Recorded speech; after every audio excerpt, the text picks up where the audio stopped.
À l'issue de la 23e conférence de l'ONU sur le climat, les délégués de près de 200 pays se sont séparés le 18 novembre dernier sur un bilan en demi-teinte. Le processus avance, certes, mais trop lentement et sans véritable leadership. Avec l'apport du dialogue de Talanoa, adopté lors de cette dernière COP et qui favorise l'action des acteurs hors étatiques, l'intercession de Bonn avait pour but de donner un coup de pouce aux négociations. Cette négociation à Bonn, c'est un petit supplément par rapport aux négociations qui ont déjà eu lieu à Bonn pour la COP 23, pour finaliser les échanges qui avaient un peu stagné.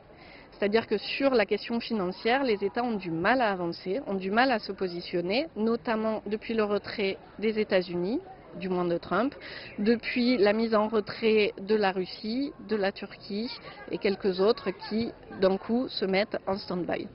Car depuis la liesse de la COP 21, en 2015, les États peinent à transformer l'essai. Beaucoup d'engagements ont été pris, très positifs pour le climat. Ça faisait très longtemps que ces conférences n'avaient pas été aussi loin.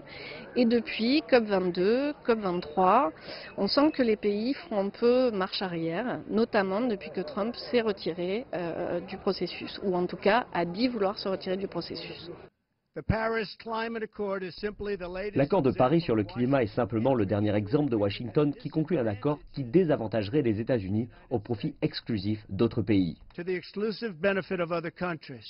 Conséquence de cette marche arrière, malgré l'urgence de la situation martelée par les experts et les dirigeants politiques, les deux dernières COP ne se sont pas attirées les lumières médiatiques. C'est souvent le cas sur des négociations techniques et financières qui engagent les États, qu'il soit difficile de les publiciser et en fait que tout soit fait pour que rien ne soit publicisé.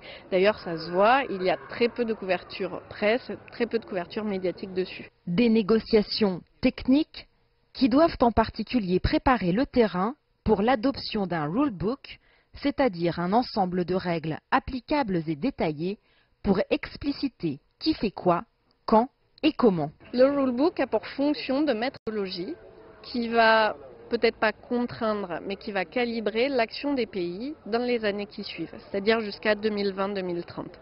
L'accord de Paris donnait les grands axes vers lesquels il devait tendre, c'est-à-dire limiter à 1,5 plus 1,5 maximum le réchauffement climatique. Aujourd'hui, les dernières tendances montrent qu'on est plutôt sur un réchauffement à 4 à 6 degrés si on compte. Donc cet engagement, celui sur le rulebook et la capacité qu'auront les 197 États de la COP à s'y tenir est capitale aujourd'hui.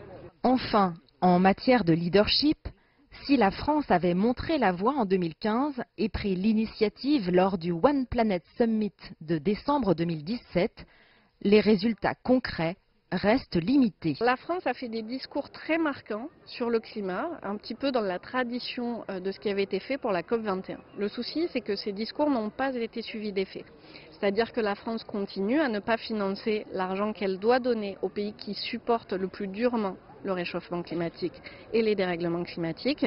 Là, on est au lieu d'être autour de 100 milliards, on est autour de 10 milliards pour l'ensemble, sachant qu'à côté de ça, les pays du G20 subventionnent directement ou indirectement, à hauteur de 380 milliards d'euros, les industries du pétrole. Donc si on veut trouver de l'argent pour faire quelque chose, il est là. Le processus onusien des COP peine à parvenir à des résultats concrets sur le financement des engagements de 2015. Malgré l'apport de sessions intermédiaires comme celle de Bonn, il faudra encore du temps pour mettre d'accord les 197 pays présents aux négociations. Jade Charles, CGTN, Paris.